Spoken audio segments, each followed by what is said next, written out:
మనం గుడులకి మంచి సత్పురుషులు వచ్చారంటే వెళ్ళి వాడిని దర్శించుకోవడానికి మనం వెళ్ళి గుళ్ళకి వెళ్ళి అందరికి 10 మందికి సహాయం చేయడానికి మన శరీరాన్ని మన కాళ్ళు ఉపయోగపడితే చక్కగా వచ్చే జన్మలో మనకి మంచి కాళ్ళు ఇస్తారు. కళ్ళు మంచివి చూడాలి, మహాత్ముని చూడాలి, దేవాలయాన్ని చూడాలి, అందులో ఉన్న పరమాత్మని చూసుకోవాలి, గురుమూర్తుని చూసుకోవాలి, గురువుని పరమాత్మగా చూసుకోవాలి. అలాంటివి చూసి మనం ఈ కళ్ళకి పుణ్యం ఇప్పుడు ఇందాకనే వనేరనే ఎందుకు మనకి పుణ్యం కావాలి అంటే మనం వనంలో ఉన్నా రణంలో ఉన్నా అగ్ని మధ్య ఉన్నా చూడండి ఎన్నెన్ని ప్రమాదాలు జరుగుతున్నాయి. బస్సులు కూడా కాలిపోతున్నాయి. ఎందుకంటే అప్పటికప్పటికే అగ్నిహోత్రం ఎక్కడి నుంచి వస్తున్న ప్రళయం తెలియదు మనకి, ఎప్పుడు పోతామో తెలియదు, ఎప్పుడు ఉంటామో తెలియదు. అందుకని మన భగవంతుడు ఇవన్నీ ఈ శరీరాన్ని ఉత్కృష్టం, మానవ జన్మ ఉత్కృష్టం. భగవంతుడు శంకరాచార్య వారు చెప్పారు మానవ జన్మ దుర్లభం. ఈ మానవ జన్మ వచ్చినందుకు ఈ సార్థకం చేసుకోవాలంటే ఇలాంటి కార్యక్రమాలు కూడా మనం ఇంట్లో ఎన్నో ఖర్చులు ఉంటాయి. మనకి ఖర్చు లేకుండా ఏ మనిషి ఉంటాడు, సాధువులకు కూడా ఖర్చులు ఉంటాయి. మావేంటంటే ఆధ్యాత్మికంగా ఉపయోగపడుతుంది. మీ దానం మీ పిల్లలకి వాళ్ళకి అందులో ఒక భాగమైనా కొంచెమైనా ఇలాంటి కార్యక్రమాలకు ఉపయోగించితే పుణ్యం అనేది ఎక్కువ వస్తుంది. అంటే ఆ పుణ్యాన్ని మనం ఎలాగ మనకి ఎప్పుడు కాపాడుతుంది, సమయానికి ఇచ్చుంటా మన పుణ్యం ఎప్పుడు చూసిస్తాట భగవంతుడు. మనకి ఎప్పుడు ఇవ్వాలి, మన తల్లిదండ్రుల గురించి చిన్నప్పుడు వాడికి ఆస్తి ఇచ్చిన వాడికి ఏం తెలియదు, ఎలా ఉపయోగించుకోవాలో తెలియదు. పెద్దవాళ్ళు అయ్యాక మైనార్టీ అయ్యాక వాళ్ళకి 16 సంవత్సరాలు 20 సంవత్సరాలు వాళ్ళకి అన్నీ తెలుసు కాబట్టి అప్పుడు ఆస్తులు పంపకాలు ఇస్తారు కదా మన తల్లిదండ్రులు. అలాగే పరమాత్మ కూడా ఎప్పుడు వీరికి ఎప్పుడు ఇవ్వాలి, ఈ పుణ్యాన్ని ఎప్పుడు ఖర్చు పెట్టాలి. వీళ్ళు ఇప్పుడు కష్టంలో ఉన్నారు, ఏమంటే అడవిలో నడుస్తూ పోతూ ఉంటాం, అక్కడ ఎవరు ఉండరు. అప్పుడు ఎవరు పరమాత్మే మనకు అప్పుడు అండగా సరిగా వచ్చి ఏదో వస్తుంది. ఇప్పుడు బస్సులో ప్రమాదం ఎలా అగ్ని వచ్చిందో తెలియదు, అందరూ చాలా మంది చనిపోయారు. ప్రమాదాలు జరుగుతుంటాయి. వనే శత్రు జలాగ్ని మధ్య మహర్నవే పర్వతమస్తగే సుప్తం ప్రమత్తం విషమస్థితం వా రక్షంతు పుణ్యాన్ని పురాకృతాన్ని. అందుకని మన ధర్మం పవిత్ర. సాధువులు ఎందుకు పుడతారంటే ఈ ధర్మాలన్నీ చెప్పడానికి. మహర్షులు మహాత్ములు అందరూ కూడా మనకి ఈ గ్రామానికి ప్రతి గ్రామంలో కూడా చెప్తున్నారు మహాత్ములు.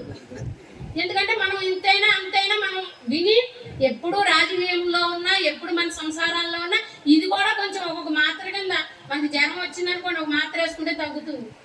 అలాగే ఈ మహాత్ములు వాక్యాలు కూడా మనం ఒక్కొక్కటి అనుభవానికి తీసుకుంటే అది మీకు చాలా జీవితాంతం కూడా మీకు ఉపయోగపడుతుంది.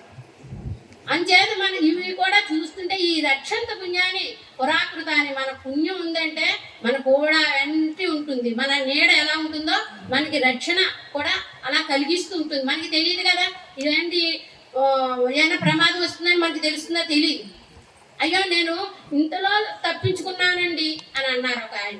అంటే అప్పుడు నీకు పుణ్యం కాపాడింది నాయన, నువ్వేదో పుణ్యం చేసావు, ఏ ధర్మ కార్యాలు చేసావు, ఏ అన్నదానమో చేసావు, ఎంతమందో పేద వాళ్ళకి ఉపయోగపడ్డావు కాబట్టి నిన్ను ఆ పుణ్యం రక్షించింది. అది మనకి తెలియదు. అంటే పుణ్యం ఎలా ఉంటుందంటే నువ్వు సుఖపడటమే పుణ్యం, నువ్వు దుఃఖపడటమే పాపం. అది వేద ధర్మమే. అందుకని నువ్వు సుఖపడుతున్నాము అంటే పుణ్యం. ఇలాంటి సత్పురుషుల్ని సత్కార్యాలని మనం చేసుకుంటూ ఉండాలి. మన ఇలాగ ఇంకా ఈ గ్రామ అభివృద్ధి అందరూ కూడా ఈ గ్రామంలో ఉన్న వాళ్ళందరూ ఇంత సహకారం చేసి ఈ సభ 3 రోజులు దిగ్విజయంగా చేస్తున్నారంటే అది మీకు చాలా చాలా పుణ్యము. అది కనిపించదు, అది తర్వాత మీకే అనుభవంలోకి వస్తాయి. అందుకని మీరందరూ కూడా ఆనందంతో పరమాత్మ కృష్ణ పరమాత్మ సద్గురుదేవులు అందరికీ ఆయురారోగ్యాలు ఇచ్చి ఆశీర్వదించుగాక. హరి ఓం తత్సత్.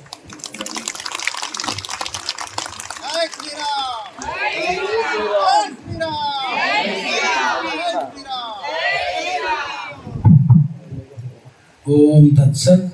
ఇంతవరకు పూజ్యపాదులు శ్రీ జ్ఞానాబాయి మాతాజీ వారు చక్కటి సందేశాన్ని అందించారు. రక్షంతి పుణ్యాన్ని పురాకృత అని. ఎవరైనా రక్షించాలి అంటే వారు చేసుకున్నటువంటి పుణ్యాలు వారిని రక్షిస్తాయి. శిక్షించాలంటే వారు చేసుకున్నటువంటి పాపాలు వారిని శిక్షిస్తాయి అనేటువంటి విషయాన్ని చక్కగా అందరికి అర్థమైనటువంటి పద్ధతిలో అమూల్యమైనటువంటి సందేశాన్ని మనకు అందించినటువంటి మాతాజీ వారికి హృదయపూర్వక ధన్యవాదాలు.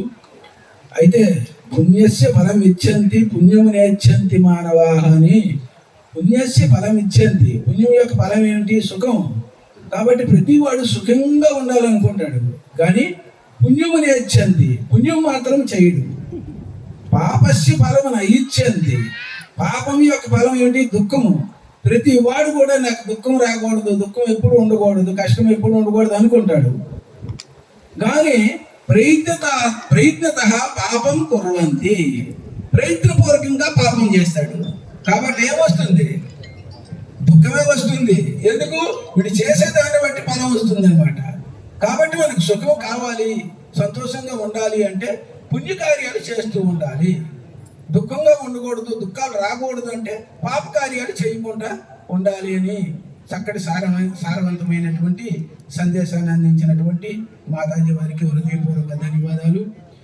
ఇప్పుడు మనకు వయోవృద్ధులు, జ్ఞానవృద్ధులు, పూజ్యపాదులు, స్వామీజీ ఒక తపస్వి. మీరేమనుకుంటారంటే స్వామీజీలు అంటే వచ్చినారు, ఇప్పుడు ఒక 200 మంది వరకు వస్తారు, ఇంకా వస్తారు.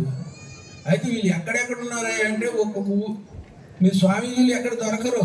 మీరు అనుకుంటున్నారు స్వామీజీలు అంటే ఇక్కడికి వచ్చేసారు, ఎట్లాగ వచ్చేసారు అనుకుంటున్నారు. మొట్టమొదటగా అఖిలాండ స్వాద పరిషత్ పెట్టారు కాబట్టి, దాని నుంచి వీళ్ళు సభ్యులు కాబట్టి, వీళ్ళ కార్యక్రమం కాబట్టి వచ్చారు. మీరు కార్యక్రమం పెడితే వీళ్ళు ఎవరు రారు. దర్శనం చేసుకోవాలంటే కూడా మీరు పోయి అక్కడ నిలబడి ఆ స్వామీజీ దర్శనం చేసుకోవాలని అంటే, ఆ స్వామివారు ఇప్పుడు అనుష్ఠానంలో ఉన్నారు, లేకపోతే పూజలో ఉన్నారు, కొంచెం కూర్చోబెట్టి తర్వాత 1 గంట పోయిన తర్వాత దర్శనం చేపిస్తారనమాట. ఇప్పుడు ఈ కార్యక్రమానికి ఎందుకు వచ్చినారు? మనం పిల్లగానే వచ్చినట్లు అర్థం కాదు. ఇది వాళ్ళ కార్యక్రమం అనమాట. అఖిలాంధ్ర సాధు పరిషత్ అంటే ఎవరిది? ఆ పరిషత్తు వాళ్ళది అనమాట. కాబట్టి మన కార్యక్రమానికి మనం వెళ్ళాలి అనేటటువంటి భావం చేత ఎంతో దూరం నుంచి 1000 ప్రయాసాలకు వచ్చి రావడం జరిగింది. అదిగాక ఇప్పుడు ఒక ఊరు ఉందండి, ఊరిలో ఎంతమంది సాధువులు ఉన్నారు చూడండి. ఒక ఊరికి ఒక్కరు కూడా కనిపించరు. ఇప్పుడు మధ్య ఉన్నదండి, ఈ మధ్యలో ఎంతమంది సాధువులు ఉన్నారు? ఎంతమంది ఉన్నారు మీకే తెలుసు.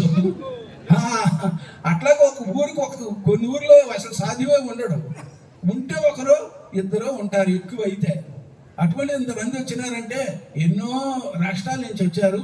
వాళ్ళందరి యొక్క దర్శనం సాధుత్వం అని అంటే, సాధువుగా ఉండడం అంటే సామాన్యమైనటువంటి విషయం కాదు. ప్రపంచాన్ని అంతటిని కూడా వైరాగ్యంగా ప్రపంచాన్ని తృణీకరించినటువంటి వాడే ఆధ్యాత్మిక మార్గంలో ఉండగలరు.